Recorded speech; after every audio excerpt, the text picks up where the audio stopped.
you take me home? Give me. Hai, perkenalkan, nama lengkap saya Esi Yustina Amuna, biasa dipanggil Esi. Saya adalah mahasiswa Universitas Katolik Widya Mandira Kupang, Fakultas Keguruan dan Ilmu Pendidikan, Program Studi Pendidikan Biologi, semester 6. Tujuan saya membuat video pembelajaran ini untuk memenuhi tugas mata kuliah Ekologi Tumbuhan yang diasuh oleh Ibu Imelda Tidora Sombo, SPD, MSI. Berikut saya akan menjelaskan tentang ketergantungan dalam ekosistem dan siklus air. Yang pertama, ketergantungan dalam ekosistem. Ketergantungan hidup tumbuhan terjadi secara kompleks, mirip dengan ketergantungan hidup yang terjadi dalam masyarakat manusia dengan segala bentuk kelas sosial mereka.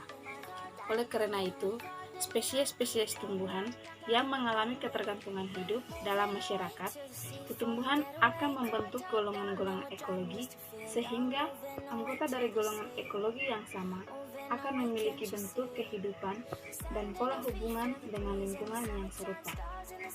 Golongan ekologi tumbuhan yang mengalami ketergantungan hidup disebut Cyanosiae.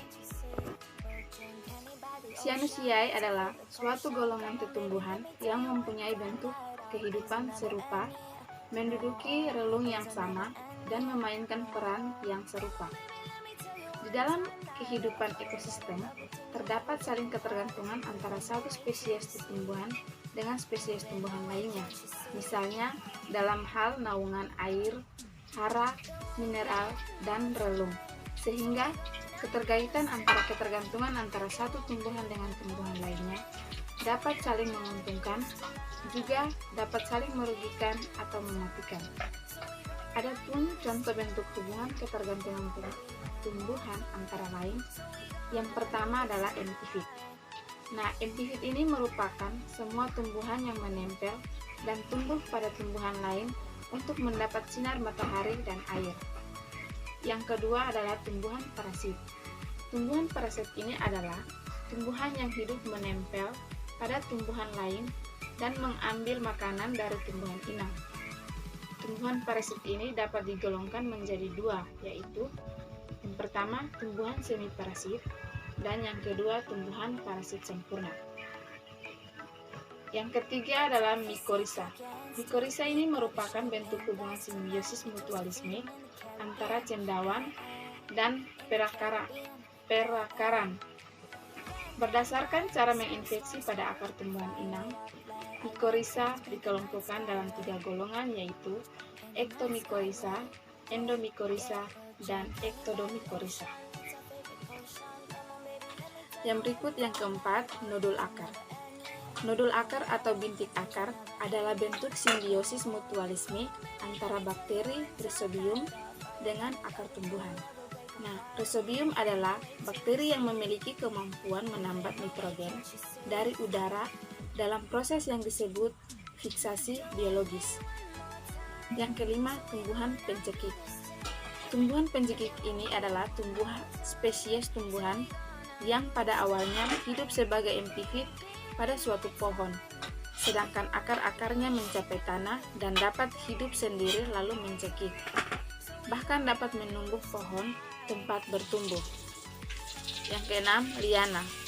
Liana merupakan spesies tumbuhan merambat. Tumbuhan ini memiliki batang yang tidak beraturan dan lemah, sehingga tidak mampu mendukung tajuknya.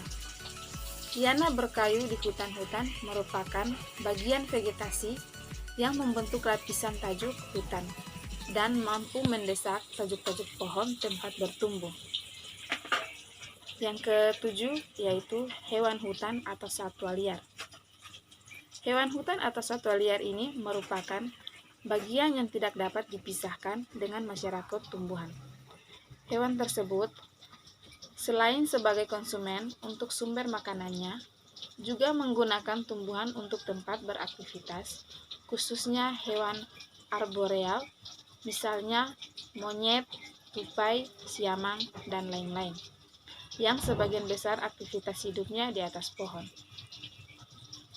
Yang berikut adalah interaksi tumbuhan dalam ekosistem. Dalam suatu ekosistem, berbagai jenis tumbuhan dan organisme lain hidup bersama-sama dan saling berinteraksi. Dalam suatu komunitas, misalnya hutan, bermacam-macam komunitas, tumbuhan seperti pohon, perdu, cemak, herba, lumut, dan sebagainya.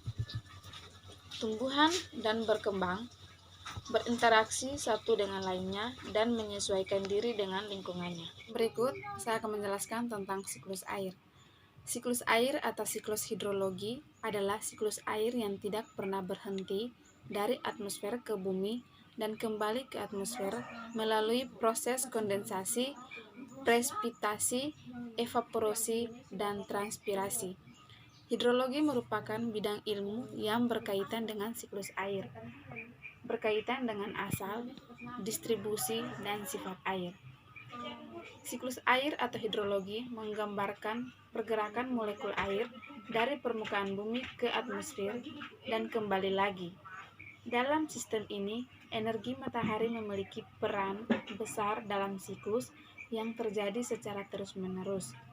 Pada saat terjadi penguapan, yaitu ketika air berubah dari cair menjadi gas, atau dari samudra, lautan, dan badan air lainnya, sekitar 90% kelembapan terbentuk di atmosfer. Saat air hujan mencapai bumi, ada beberapa hal yang dapat terjadi, yaitu menguap kembali, mengalir di atas permukaan, atau meresap ke dalam tanah menjadi air tanah. Setelah mencapai tanah, siklus hidrologi terus berlanjut secara terus-menerus dengan beberapa tahapan di antaranya. Yang pertama, evaporasi atau transpirasi. Siklus air diawali dengan evaporasi. Air yang ada di laut, daratan, sungai, tanaman, dan sebagainya menguap ke atmosfer dan menjadi awan karena menerima energi panas dari matahari. Yang kedua, kondensasi. Proses di mana uap air di atmosfer berubah bentuk dari cair. Kondensasi di awan dapat muncul sebagai awan atau embun. Kondensasi merupakan kebalikan dari penguapan, karena uap air memiliki tingkat energi yang tinggi daripada air ketika kondensasi terjadi. Kelebihan energi dalam bentuk energi panas dilepaskan. Air yang telah berevaporasi akan menuju atmosfer. Pada keadaan jenuh, uap air akan menjadi bintik-bintik air yang selanjutnya akan turun dalam bentuk hujan, salju, hujan es. Yang ketiga, presipitasi. Hasil ketika partikel kecil hasil kondensasi mengembang menjadi besar melalui penggabungan untuk menopang udara yang naik.